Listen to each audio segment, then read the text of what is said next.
নমস্কার, welcome to পুতুল ভান্ডারিস kitchen. আজকে সম্পূর্ণ নিরামিষ ঝিঙের একটা খুব জনপ্রিয় রান্না আপনাদের সঙ্গে শেয়ার করছি। এই রান্নাটা একেবারে নতুন রান্না নয়, এই রান্নাটা খুবই পুরনো একটা রান্না। আর এই রান্নাটা প্রায় আমরা সকলেই করি, তবে যে যেভাবে করেন, আমি যেভাবে এই রান্নাটা করি সেই রান্নাটি আপনাদের সঙ্গে শেয়ার করছি। আশা করছি এই রান্নাটাও আপনাদের দেখার পর ভালো লাগবে। হয়তো আমার মতো করে এই রান্নাটা অনেকেই করেন, আবার অনেকে হয়তো আবার একটু অন্যভাবে করেন, তাই রান্নাটা সম্পূর্ণ দেখার অনুরোধ জানালাম। রান্না করবার জন্য আমি এখানে দুটো ঝিঙে নিয়েছি। ঝিঙেটাকে পরিষ্কার করে ধুয়ে খোসাটাকে হালকা করে একটু চেঁচে নিয়েছি, একটু একটু করে খোসা রেখেছি, তা নাহলে ঝিঙেগুলো রান্না করার পরে একেবারে নেতিয়ে যায়। আর এখানে দুটো ছোটো সাইজের আলুকে এইভাবে ডুমো ডুমো করে কেটে আলুটাকেও ধুয়ে রেখেছি, আর ঝিঙেটা কাটার আগেই পরিষ্কার করে ধুয়ে নিয়েছি। রান্নার জন্য কড়াই বসিয়ে দিয়েছি। কড়াই দিয়ে দিলাম টেবিল চামচে 2 চামচ পরিমাণে সর্ষের তেল। তেল যখন ভালো গরম হয়ে যাবে, কেটে রাখা আলুটা দিয়ে দিলাম। সামান্য 1 চিমটি পরিমাণে হলুদ দিয়ে আলুটাকে নাড়াচাড়া করে বেশ লাল লাল করে ভেজে নিতে হবে। রান্নাটা দেখার পর যদি ভালো লাগে প্লিজ একটা লাইক শেয়ার কমেন্ট করবেন, আর চ্যানেলে নতুন বন্ধু হয়ে থাকলে চ্যানেলটিকে সাবস্ক্রাইব করে নেওয়ারও অনুরোধ জানালাম। আলুটাকে এইভাবে কিছুক্ষণ নাড়াচাড়া করে কম আঁচে রেখে দিচ্ছি।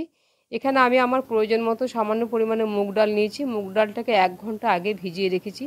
মুগ ডালটা বেশ ভালো ভিজে গেছে। এখন খুব পরিষ্কার করে 2-3 বার ধুয়ে মুগ ডালটাকে জল ঝরিয়ে নেব। আলুটাকে নাড়াচাড়া করে বেশ লাল লাল করে আলুটাকে ভেজে নিতে হবে। আমি এটা মুগ ডাল দিয়ে করছি, আপনারা চাইলে মসুর ডাল বা মটর ডাল দিয়েও করতে পারেন। আলুটা বেশ ভালো ভাজা হয়ে গেছে। এখন আলুটা আমি তেল থেকে তুলে নিচ্ছি। আমার রান্নাগুলো আপনারা কে কোথা থেকে দেখছেন আমাকে যদি কমেন্ট করে জানান, আমি আপনাদের অবশ্যই ধন্যবাদ জানাবো। ওই তেলের মধ্যে সামান্য পরিমাণে একটু 5 ফোড়ন দিয়ে দিলাম, দিয়ে দিচ্ছি 2টো শুকনো লঙ্কা, ছোটো ছোটো কয়েকটা তেজপাতা দিয়ে দিচ্ছি। এই ফোড়নটাকে কয়েক সেকেন্ড একটু নাড়াচাড়া করে নেব। খুব সুন্দর যখন ফোড়নটা থেকে গন্ধ বেরোবে, জল ঝরানো মুগ ডালটা দিয়ে দিলাম। মুগ ডালটা দেওয়ার পরে একটু নাড়াচাড়া করে একটু ভাজা ভাজা করে নেবো। যতক্ষণ না মুগ ডাল থেকে জলটা শুকিয়ে যাচ্ছে ততক্ষণ একটু ভালো করে নাড়াচাড়া করে নেবো। ডালটা থেকে জলটা পুরো শুকিয়ে গেছে, আস্তে আস্তে তেলটা ছাড়তে শুরু করে দিয়েছে। মাঝখানটা একটু ফাঁকা করে দিলাম।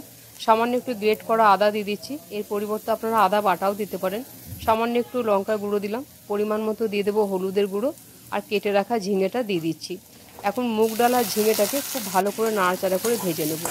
এই রান্নাটা আপনারা সবাই করেন, তবে আমি নামাবার আগে যে একটা ভাজা মশলা দেবো, সেই মশলাটা হয়তো আপনারা অনেকেই দেন, আবার অনেকে হয়তো দেন না, তাই রান্নাটা সম্পূর্ণ দেখার অনুরোধ জানাচ্ছি। বেশ ভালোভাবে নাড়াচাড়া করে নিচ্ছি। ঝিঙে মুগ ডালটা ভালো ভাজা হয়ে গেছে। এখন আমি এতে পরিমাণ মতো নুন দিয়ে দেবো। দিয়ে দিচ্ছি পরিমাণ মতো নুন। নুনটা দেওয়ার পরও আবার একবার ভালোভাবে নাড়াচাড়া করে নিচ্ছি।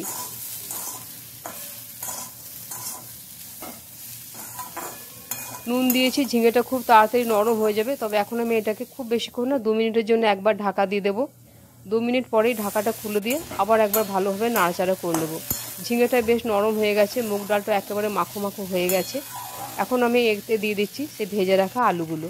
আলুটা দেওয়ার পরও আবার একবার ভালোভাবে এটাকে নাড়াচাড়া করে মিশিয়ে দেবো।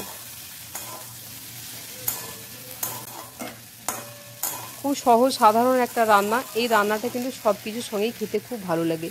পরিমাণ মতো দিয়ে দিচ্ছি গরম জল। এমনভাবে জলটা দিতে হবে যেন মুগ ডাল আলুটা সেদ্ধ হয়ে যায়। আর আপনারা যে যেরকম মোটা বা পাতলা রাখবেন সেই অনুপাতে অবশ্যই গরম জল দিয়ে দেবেন। ভালোভাবে একবার নাড়াচাড়া করে নিলাম।